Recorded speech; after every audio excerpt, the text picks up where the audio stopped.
I want to welcome everyone to Design ADAC Day 1 for our spring market. Of course, I'm Katie, General Manager here at ADAC. Thank you all for being here. We're getting some more chairs out, so just pardon the disruption, but I want to go ahead and get started so we can get to this awesome panel. But before we do, I want to remind everyone of a few housekeeping items. Pick up this event guide. This is a very handy book this week. Not only does it have all of the events and make sure that you're registered for them, it's chock full of information. So tomorrow night we will be celebrating our Southeast Designers and Architect of the Year finalists at a party at Logan Garden. So be sure to join us there if you'd like to meet all of the finalists.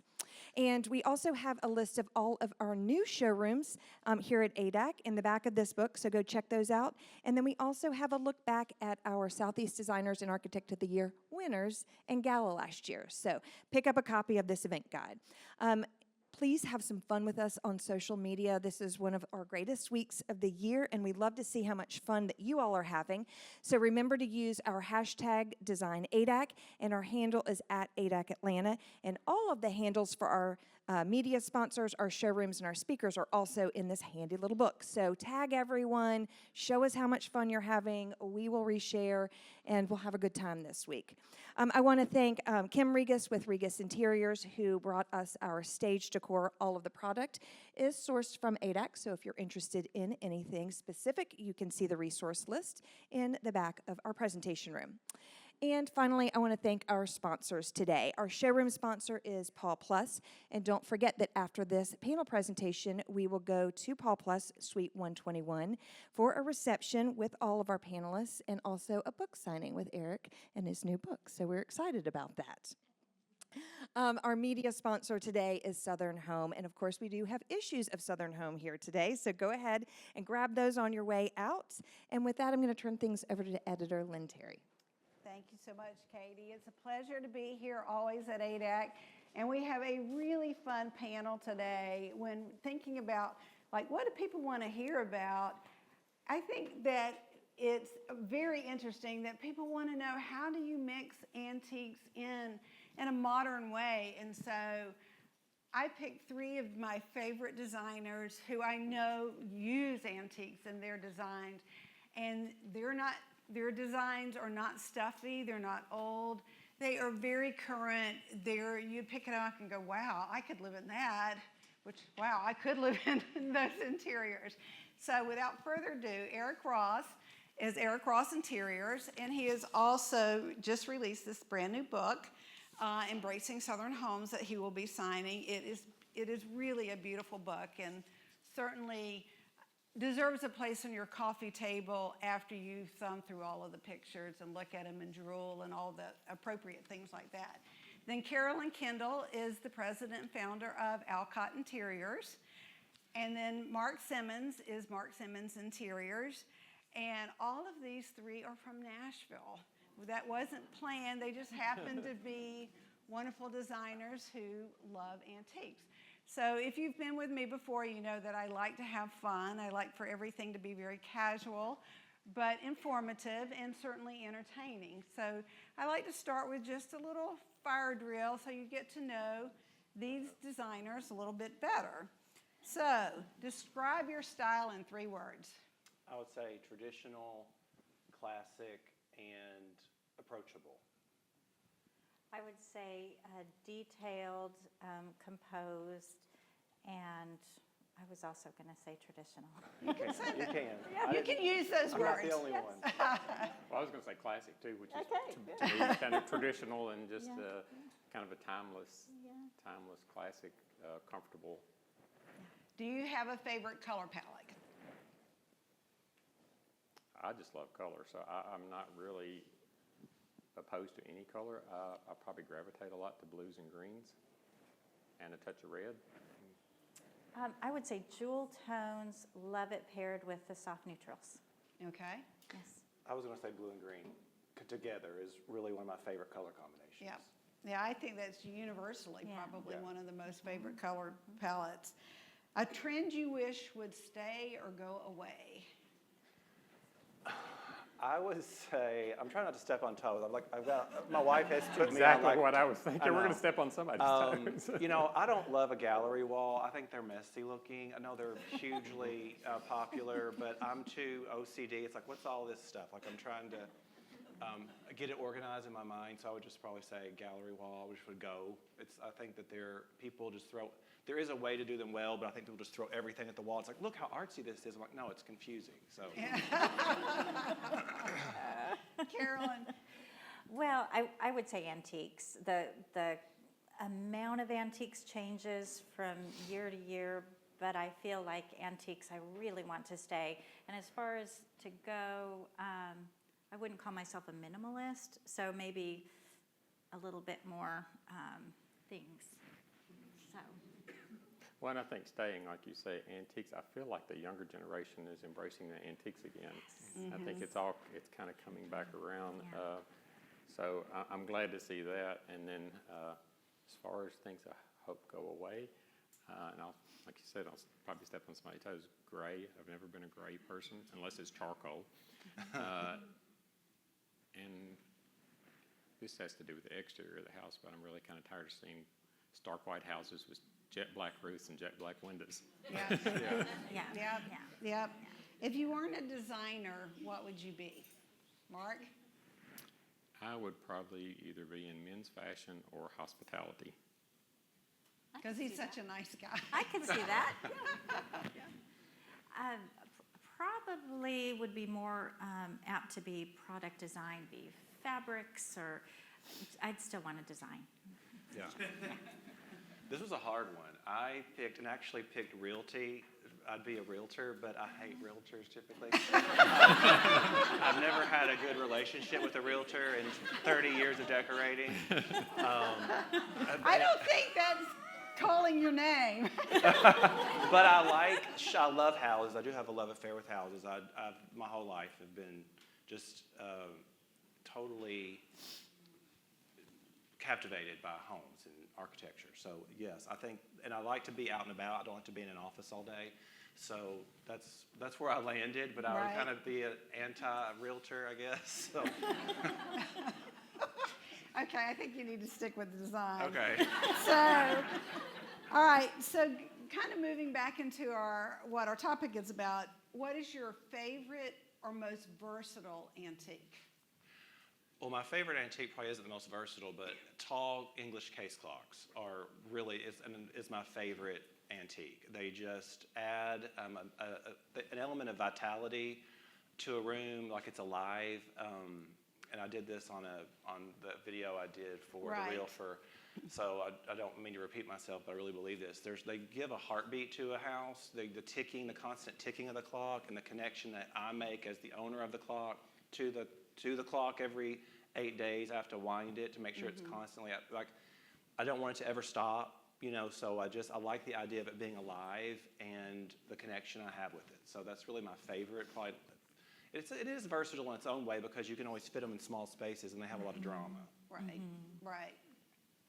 Carolyn? I would say chests are the ones that I tend to use more than any other antique, be it a secretary chest or,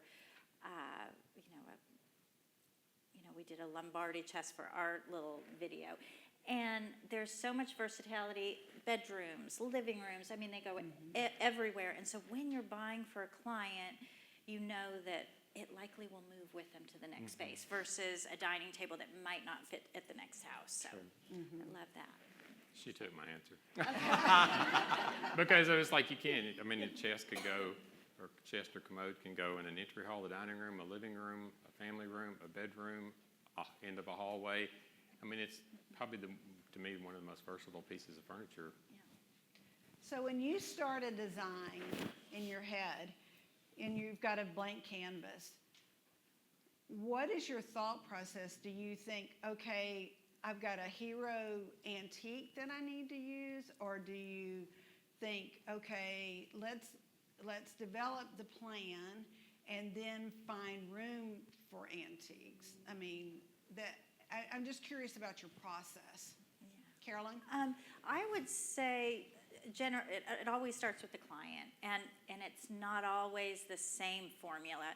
But one thing that always is happening is composition of the space, creating where your focal points are going to be. So you're composing a space, then you're deciding that, and a lot of times the focal points become antiques because I would say all of us have a love for that. So often that's the case, but again, not to be repetitive, it's not always, but I do love composing the space first. Yeah. Eric? Well, I'm very regimented, honestly, in the way that I work. So it always starts with the floor plan and the client's items, so their inventory. We take a very extensive inventory of all their pieces. And I've just found through the years it's easiest to sell somebody something if I've shown them they've already used everything else. So I always do their pieces first and then layer in what they need new. And definitely for a big impact, an antique, a gorgeous, whether it be an old painting or a tapestry, are just such big focal points and they add such age and a backstory that new pieces just can't. It's just the way it is. And when you're selling those to clients, it's relatively easy because they don't have these big pieces typically. When I'm working with them, a lot of times I'm bringing them to another place. Like they've done as much as they can do on their own. Most of my clients, I'm the first designer they've worked with. So. Oh, not all, but most. So it's like I'm having to educate them too, which in antiques is important because of the expense, and sometimes they don't appreciate that this piece has had a prior life, and so you have to kind of romanticize that a bit. So that's sort of our process. The same with starting with the blueprints and the layout of the room and the flow of the room and all, and just again taking inventory of what a client might have. Some houses, we're working on one right now that they're coming with nothing, so we're getting to purchase everything. And I like in that variety of things having different heights of things, like he's saying, like a case clock or a secretary or something, so we have a little bit of variation of height in a room. It makes it more interesting. So we all want to know what happens when you have a client that thinks they have a wonderful antique that just doesn't work. So what are the trade secrets of being politically correct, or do you say, look, this is so important to the client, I'm going to figure out a way to make it work, or do you relegate it to an insignificant bedroom or something? I mean, how do you deal with that problem? Challenge. Okay, yeah. I've stepped on a lot of toes. So, and I don't know that I'm doing it when it's happening. And the longer I've been doing this, it's easier now to say, no, we're not doing that, just as a fact. Like, you're not Mr. Right, and you're not Mr. Right now. Yeah. You're just not. You're not. So I picked that up from another designer. She was telling me a story how she said, I just said, no, we're not doing that. I'm like, you can do that? Yeah. So it really gave me some freedom to be able just to say, no, we're not doing that. But yes, we've all had those where I've told people, this isn't your grandmother. This table isn't your grandmother. Pause. Yeah. How do they receive that? And then it goes back to education. This really isn't a fine piece. A phrase I use a lot that really works is, we need a proper dining table. Suddenly they're like, oh my God, this isn't proper. Like that, it makes them sort of step back and they're embarrassed. And so I guess shame is a great motivator. Shame is a great motivator.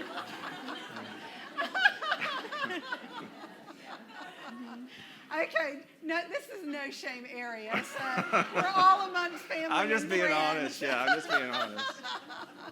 Carolyn. So I think I'm going to call Eric next time and have him come over, because I don't think I'm quite as good at it as you are. But I try to get an understanding of the story behind the piece too, because I think sometimes asking a little bit more questions, there's an emotional attachment that often is part of that from a family or something. So sometimes if I do feel like it's so important, maybe not have it be the first thing you see. Maybe it's in a guest bedroom and it's a tribute to, the grandmother or whatever. Right. I haven't gotten there yet, Eric. I'm working on it. We're going to give out Eric's number after this. Yeah, I'll give you some dialogue. For the big guns. Okay, Mark. A lot of times I feel like I keep talking about it in circles long enough that they get away from it. Somehow I talk my way out of it. But Allie and I were recently working on a project. It's a client's. It's her little second home that it's a cottage that she just kind of wants to redo, and she has a suit of furniture from her mother's house that's probably 1930s or 40s, and so there's a chest and a dresser and this little drop leaf end table and a poster bed, and finally we said we can fit the bed and the chest in the room. The night table we're going to put upstairs in the guest bedroom. We're going to separate all this stuff and mix it up and spread it out in the house so we don't walk in this bedroom and have a suit of 1940s cherry furniture. So, Right. and it is a cottage, so it'll work once we split it all up. So that kind of begs the question, what if you have something that they really want? When do you decide, okay, it's okay to alter this? We can paint it or refinish it or do something to make it work or make it less horrible. Yeah. You know, Yeah. I mean, That works. Yeah. so, I mean, is that something that you utilize in your own Yeah. practice in terms of, a piece that just isn't exactly right like it is? I mean, is that, or do you say, okay, this has been loved, let it bring joy to somebody else, let me go find something else? Yeah. I mean, what's that conversation like?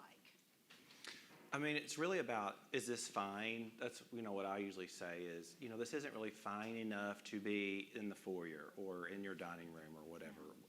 And so, yes, so you have to really look at the quality. If I'm not going to paint a beautiful, fine piece. That's, Right. So, it depends on, the quality really is the first thing I look at. Is like, this is really junk, so how do I now tell this person, believe it or not, I do care. Like, I don't want to hurt their feelings on purpose. So I will say, well, we could use it and like split it up, paint it.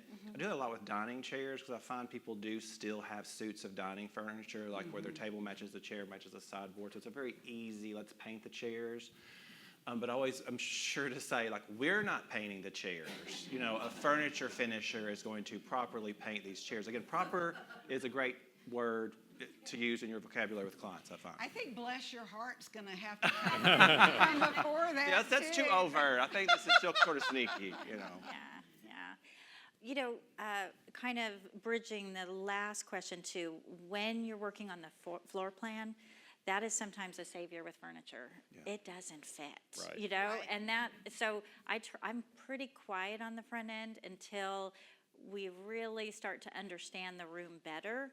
And then to your point about quality, some furniture can be your vanity in your powder room, and a chest can be, but it has a whole lot to do with value. And if it's an old family piece, I'm very likely to do that. If it's not expensive, but because they still can have that relationship with that piece of furniture without feeling slighted, and again, to the fresh look of it, it doesn't change the connection. So. Yeah, I'm like you. If it's not necessarily a fine antique or quality piece, I don't have any problem with painting it or doing something because we've done that with chairs or game tables or different chests, and like say repurposing a chest for a powder room vanity or something. So it hurts me to bleach a very fine piece of furniture that was mahogany or walnut or something. It kind of hurts me to see that. But if it's like you say, unless it's some family heirloom that. But the flip side, if it's now being used and it wasn't being used and it has sentimental attachment, right. I mean, that's the yin to the yang, I mean, so in your practice, I mean, a lot of people think, oh gosh, I don't want to use an antique. It feels stuffy. It feels old. I feel like we are really turning the corner in terms of people understanding that antiques are bringing fresh, something that everyone else doesn't have. They're telling a story. So like what, when you are proposing an antique and somebody says, oh gosh, I don't really want that or whatever. You know, I had a designer that said, oh gosh, this is such a great house. There wasn't a single antique used in it. And I was like, well, that won't be in Southern Home. Yeah. You know, so, because that's not who we are. We want those pieces that tell the story, that have a history. So how do you go about making a room feel fresh when there are antiques? I mean, there are certainly tricks to the trade. We start with upholstery. I do think antique upholstery is uncomfortable, and again, this is the world according to Eric. But and I'm tall too. I'm 6'5", so I don't find it. If it's a lot of older furniture, upholstery is low to the ground. It's hard to get up and out of. They use different glues. You know, back then they don't stay together well. So my sort of core practice in decorating is all the upholstery typically is new, except for like hall chairs or like a bergère in the corner that no one's going to be watching a football game. And I always say, no one's watching a football game. I'm trying to explain that I understand this isn't comfortable, but luxury without comfort isn't luxury. That's one of our core beliefs. And so if it's not going to be napped on, or you can't put your feet up on it, or the dog can't jump up in your lap, I love dogs, and I just find that if you do new upholstery that's scaled properly, that looks fresh. So you could do a track arm even, or a sofa built to the floor without a skirt, or something with a skirt if you have a lot of legs, that helps. So to kind of beef it up, I had a client that had a bunch of early American furniture. And it just, every time when we were working on the project, I was like, this just all feels like an antique booth. Like, it had a camelback sofa and Martha Washington chairs and a tea table. And like, while I love all of those things, it's like, this is very stuffy. It feels like a grandma's collection of old furniture. So we like slip covered the sofa to give it more bulk, and did big, huge pillows just to give some drama, I think. And so there are ways. I think upholstery is a big one that you can layer in a lamp table and a chest and a secretary that doesn't feel dowdy. And do you use a lot of pattern? I mean, I can tell from your images that you like color and pattern. Yes, both. I mean, so I'm not, put it on the sofa. I'm not a big one into solids. I think contrast plays a key role in my work. Where you have, if something's light, then something dark with it. These are not difficult principles, but I think people don't decorate that. They're just starting to bring in more pattern and more color, whereas I've always done it for years. That's what excites me about this time in design, is that color and pattern and antiques and traditional motifs are coming back in. And the older I get, the younger my clients have gotten, which is the surprise of my life. Because when I started in this business, my clients were 60 plus, even when I was 28 years old. Yeah. So now, like, these younger clients, and I'll try to hip them up. Like, oh, let's do like a funky rug in here. And they're like, oh, we just want an Oriental. I'm like, really? I had a client say, what would you do? I said, well, I would do an Oriental, but I'm 50 years old. So, and it's been refreshing. It's been really kind of surprising in the last couple years even. Just they want things that are classic, that are timeless. Plus, there is a huge financial, forget the time and energy it takes for us to put these rooms together. There's a huge financial, cost to these rooms, and I think people, especially younger, appreciate the fact that they're not going to have to do this for 10 or 15 more years, that it's lasted this long. They've seen it in their grandparents' house, which I think is just interesting psychologically, that why did a whole generation hate it? Because their parents all had it. But I think because it skipped a generation, that these young people find it fascinating. So sorry if I'm saying these young people. I'm reverse ageist, That's really. Okay. That's okay. Carolyn? Yeah. Well, as far as kind of looking at an overall room, we do a lot of transitional to traditional. So a lot of it is how many antiques you're using in a room. Sometimes it'll just be, if it's more transitional, it might be 1 or 2 in a room, whereas if it's a very traditional, you may find, 6 or 8 antiques in the room and a tapestry. So a lot of it depends on that. Kind of like Eric was saying, we have a lot of variety in ages. And I do think this, as you're seeing some of the newer furniture, some of it, the quality is subpar. And when you can add a antique that is one of a kind, spectacular, makes your jaw drop, you're going to love it for always. Right. And it's going to be part of, from the time you're in your 20s to the time, you're going away in the home. So That's not going love to happen. it. Yeah. Love it. Yeah. Yeah. And you were asking how to freshen up Right, the right. antique. I mean, because I like a beautiful antique piece with maybe a more contemporary lamp on it, or contemporary piece of art hanging over it. And last week we were talking to a client about her living room. She just wants to freshen up some things, so we were looking at an antique bergère that's this beautiful paint finish on it.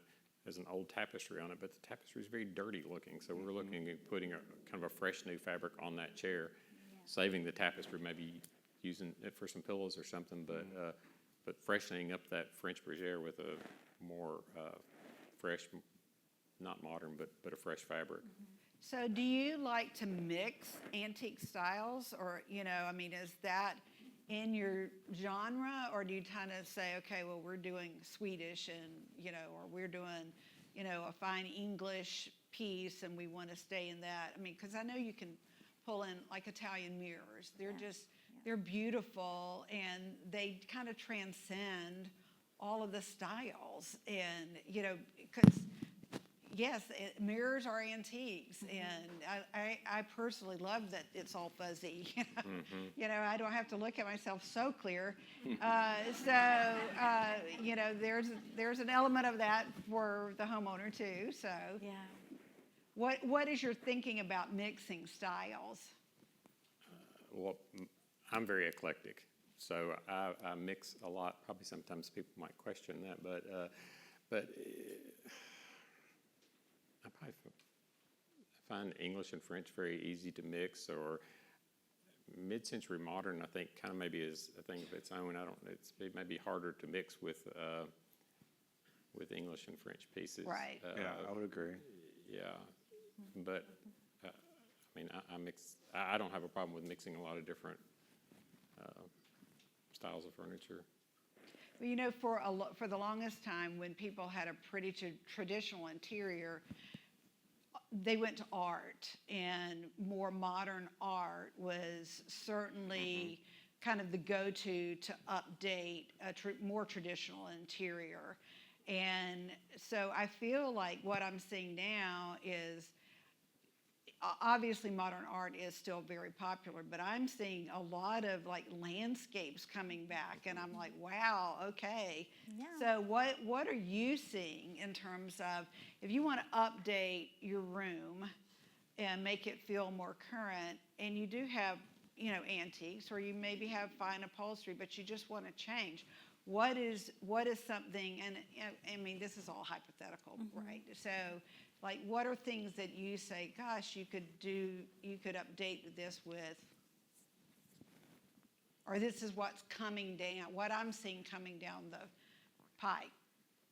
Well, I definitely think more antiques, as a rule, are coming down. And as far as, the formality, I think is coming back a little bit stronger than I've seen. I guess, to your point about mirrors, every house should have, an antique mirror too. When you're thinking about where to compose with antiques and where not to, I think the styles of antiques are going to come in and out of trend, I would say. So right now you're seeing some more maybe Moroccan, you're seeing the carving, and again, it has a lot to do with where you're designing. So we do a lot in the mountains. We use a lot of Italian in the mountains. And then as things go more modern, maybe the lines become a little bit more streamlined. But we're doing a whole lot of lighting in antiques, where it kind of took a pause for a minute, and I'm seeing people really come back strong with those too. So I think that would be a good one to look at. Well, I mean, I think lighting is a great way to update your look. I think the easiest trick in the world is paint. I mean, that's like, you're not going to get anything earth-shattering from me on this. I mean, really, the best thing you can ever, the go-to is lighter and brighter. So if your colors are murky, You can go with brighter paints or brighter colors. That doesn't necessarily mean white, but I think just when I go into a house that hasn't been done in like 12 years and they're wanting to freshen up, I'll say, well, it's one of my rooms. I usually say, oh, I can't redo. This is great looking still. I do get really, which is why I love traditional furniture. I think I get real committed. Like, this is gonna, I love this forever. But I think, to your point, yeah, you've got to look at where you're decorating, where they live, what style the house is. I'm just a firm believer that the house will tell you what it wants. I don't like juxtaposition. I don't want to be like in whiplash when I walk into a room. I mean, really, one of my core tenets is that this room sort of happened on its own, that just sort of evolved. And so when you throw in, I do have a client that has modern art. I have maybe one or two clients who have modern art, and it's always like a struggle bus when I get there because I'm like, what am I going to do with this? But in the book, with the last project, there was a farm, and everything they have is modern. And of course, I'm doing the art, and we did a contemporary piece in the dining room. And again, this goes back to one of my sort of motifs is repetition. And so the composition was very sort of noisy and moving, but it repeated the pattern, which was a traditional floral and bird motif on the draperies. So it created like a balance. It wasn't just like, wow, bam, here's this crazy painting in the middle of this traditional room. So I look for connecting points, like so that things are corresponding and there's more balance and there's more rhythm. That's just it's not right or wrong. Decorating's not, well, I think it's right or wrong, so I'm really kind of lying. But I think for me, I don't want to be jarred. I don't want to be, and that's a look. That's kind of a strategy some designers implement. They want to wow you with the juxtaposition. Like this is, the house is traditional, but it's full of modern furniture. That makes me a little neurotic, like this. I thought I was I was prepared to see this, and now I'm seeing something else. So that's why I try to make the house is sort of a prelude to what you're going to see inside, is just my core, one of the tenets of our work. So I don't ever want to sort of throw people off with something unexpected, which I know is kind of what the trend is, especially with antiques, is to throw in a piece of art, or modern art. But I love a good equine portrait, horses, animals. I stay away from people, from figures, because they can be either like depressing looking or like a monster. Or creepy. So as a rule, I don't love people in paintings, depending on, what the subject matter. But as a rule, it's like a nice they're sort of more innocuous, I don't get distracted by the people in them. I know you do a lot with art, antique art. So what when you're looking for art, does it just have to speak to you, or are there certain things that you really pursue when you're buying art? Well, it does have to speak to you, and I love when I find an artist when you can just tell the light coming from somewhere where you don't really know where it's coming from. It's like if it's a landscape and it's kind of the sunlight coming in from and kind of lighting up. And I use a lot of antique art, but I use a lot of new art also from some really good artists. And we have one really spectacular local artist at home, but a lot of good artists too. And there's some beautiful landscapes out there and stuff. And I think you were talking about landscapes coming back and freshening things up. I think gone away from quite such ornate frames on them. Right. It's a beautiful, but the frames are a little simpler, still maybe gold leafed or silver leafed or whatever, but not quite so ornate. And I think that kind of makes the paintings a little fresher. Yeah, I mean, is there anything that you really look for in terms of when you're collecting for clients? Is there anything that you're seeing?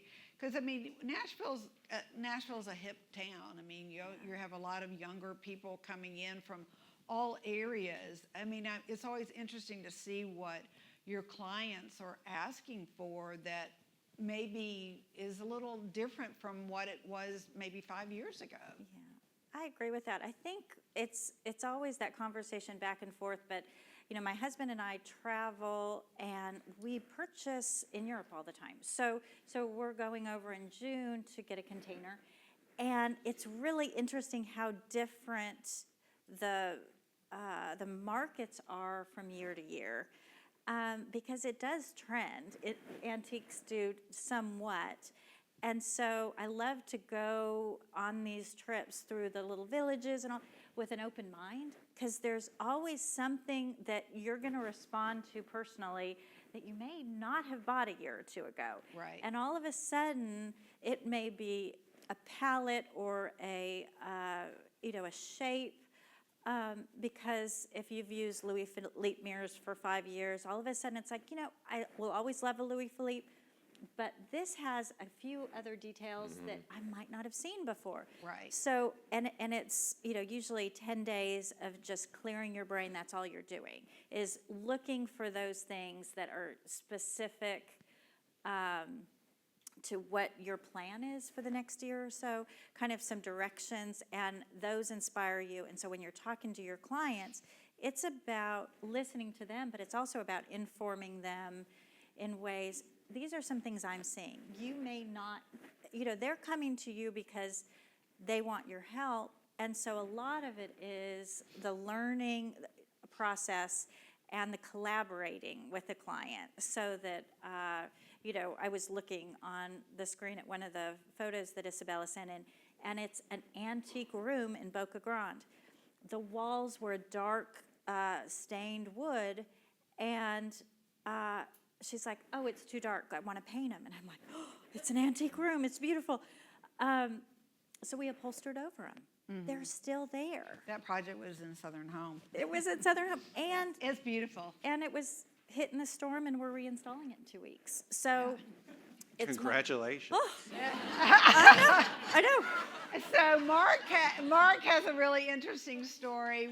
He was about to install a house at the Greenbrier, and the tornado. That's not interesting. That's just horrible. It is, well, but so the tornado that went through Nashville annihilated his warehouse full that he was about to install, and so he lost all of it. 2 weeks before we were moving. Yeah. Yeah, so I'm curious, when you had to repurchase those things, did your plans change, or did you say, well, gosh, I had a George III chess plan for here, and I'm going to do it?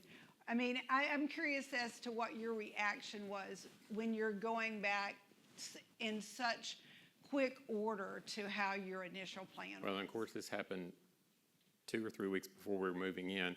It also happened right as COVID hit. Right, So you couldn't go shopping anywhere. right. Because I think that night there was a storm, and we woke up that morning, and we were all fine. Got to the office, everybody was talking, and somebody said, oh, that it hit out by Johntoon Airport. And I was like, wait. Yeah, and of course I called the warehouse guy, and he's like, I can't get answers from anybody. He said my alarm was going off last night, the doors were shut. Well, it was just flattened, and it was stuff from, Roebuck and Park Monceau and English accents and all the, so Allie and I, we took inventory of what we need. We actually went out there, and when they let us in and got out there, and we was like, oh, this is one of a pair of lamps. This lamp's okay, the other one's gone. And so we salvaged some things. We salvaged some oil paintings that we had bought from Ann Stovall, and she gave me a restorer, and we sent them off to a restorer. So there was a few things we salvaged, but the rest of it, we just looked at, every antique was gone, every piece of art was gone, every lamp was gone. So we just got online and knew the trusted antique vendors that we had always used and just bought it online because we knew we could trust them and whatever. So we were able to buy it all, and we delayed move-in by about 3 months, but we were able to put it all back. I've never been through anything like that. That was And just you would crazy. want to again. That was crazy. So, and Carolyn, if you've ever been to the Nashville Antique and Garden Show, she always has a space right when you walk in and has antiques there. So when you're buying for that space, because obviously she has a design business, but you also sell antiques. So when you're shopping in Europe now, is there anything that's really catching your eye that you're like, wow, this is a little unexpected, I'm seeing this more? It might be, it's kind of, it's the Antique and Garden Show. We're also in the show house in town right now. And so when we're shopping, I just kind of like a grocery list. I have a list with clients and what we're looking for each client. And then when you look at the end of the trip, it's like there's a lot of it that's not on there that you just respond to and you have to have it. And sometimes it's Antique and Garden Show. I'm like, okay, this will be the feature piece this year for Antique and Garden Show, and it'll be hidden. It's not going to be in the shop when you come through because it's something I've put away that this will inspire that. And, same with the show house. It'll kind of create, you'll create a room based on a piece of furniture or a piece of art, which, by the way, I've got a portrait of my piece of art at the show house. Oh, she's and friendly. she might be freaky. I don't know. I think she might be. But I think the buying trips are about collecting things for clients that we need, but it's also about let's make this work in an environment. It'll make it a little bit more unexpected, because I find when I'm planning a room, I'm logical in the way we work on jobs, but the creative side of me is really what brings it to life. It may be upholstering the back of the bookcase. It may be those kind of details. So are you, if I love it, I'm buying it, and I'll find a place for it? Oh, yeah. And if I don't find it with a current client, I've got a 4,000 square foot shop. So Right. it will sit there, because if it's that good, it's coming home. It's coming to Nashville. You'll find a place for it. Yeah. Or Mark will find a place for Yeah. it. I love to shop at Carolyn's, We all kind because of I don't inventory, so. Yeah. All right, so the last question, and then we'll open it up to the audience. So no Southern home should be without. You want me to start? You can start. Carolyn. I always think it's fresh flowers.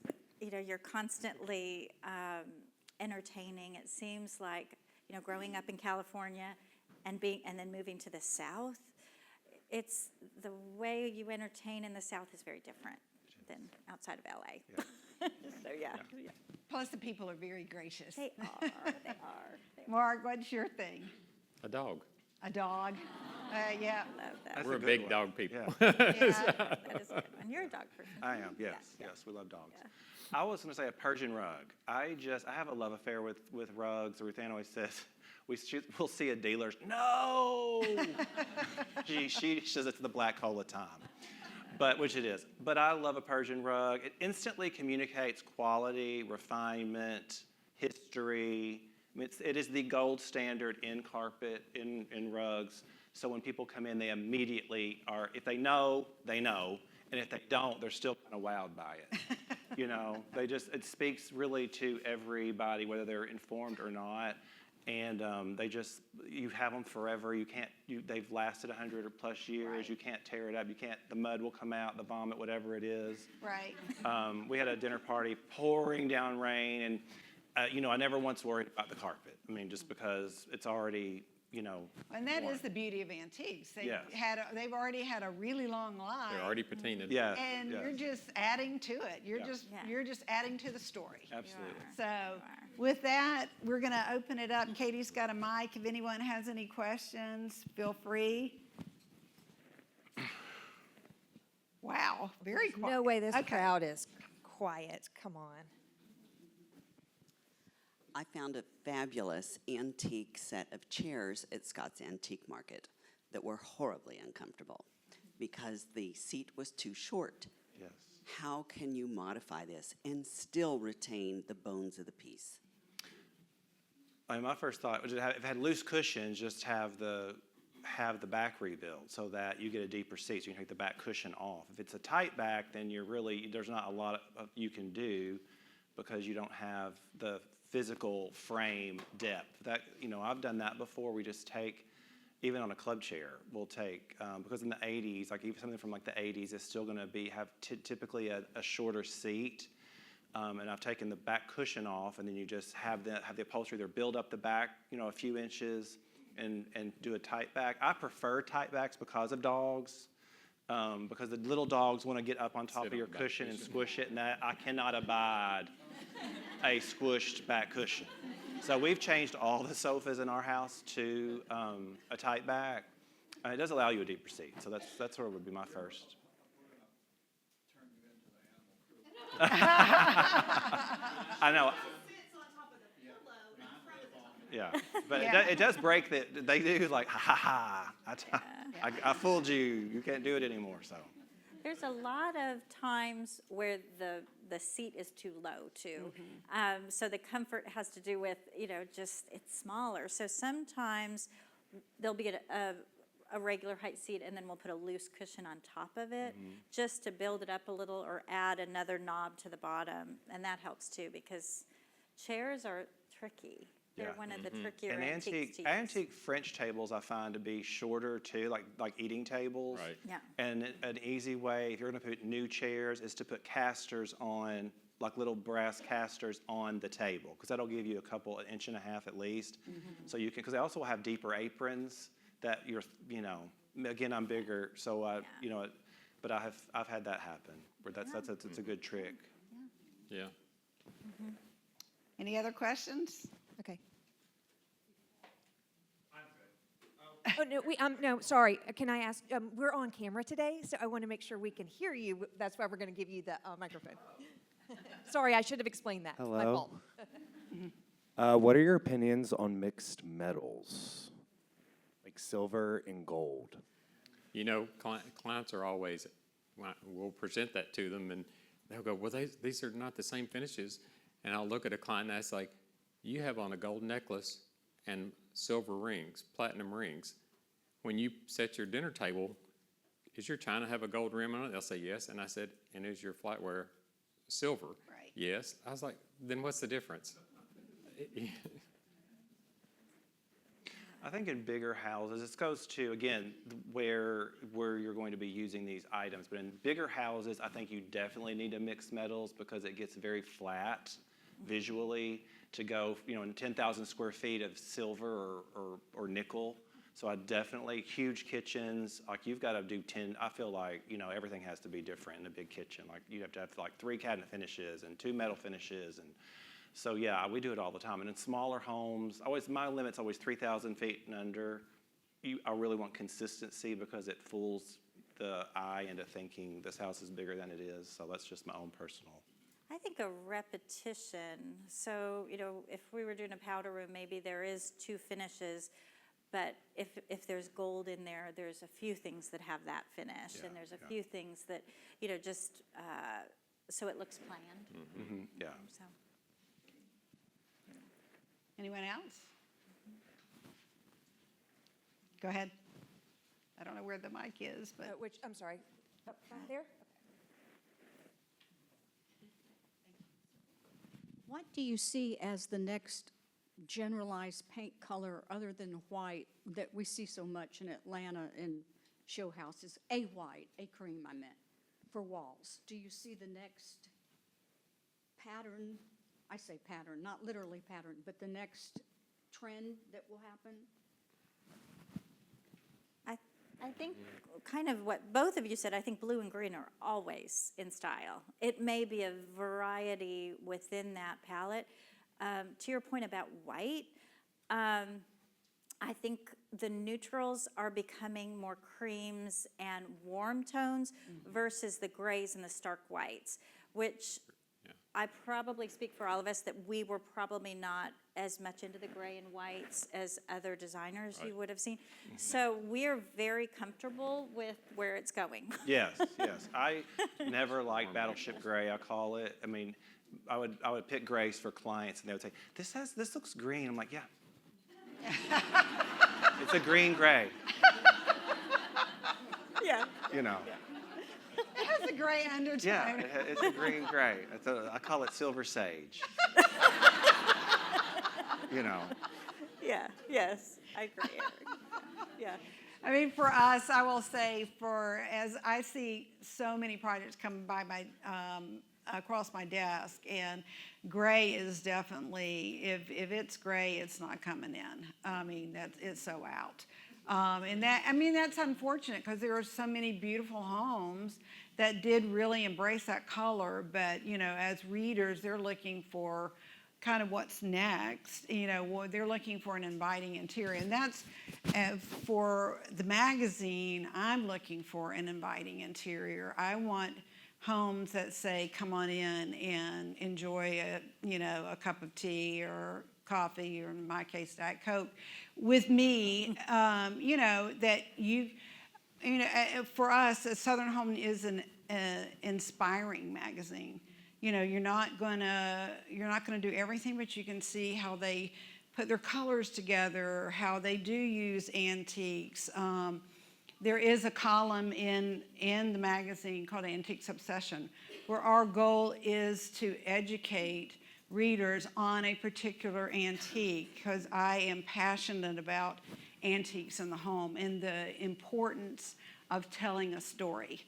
So that's, more than you bargain for. But anyway, so just a reminder, we're going to have a reception at Paul Plus.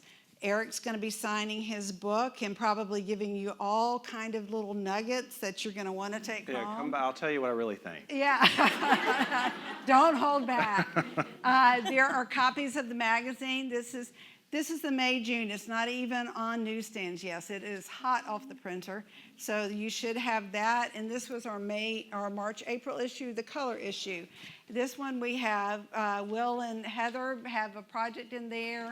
Schilling and Company has a project in there. Brittany Kaysen.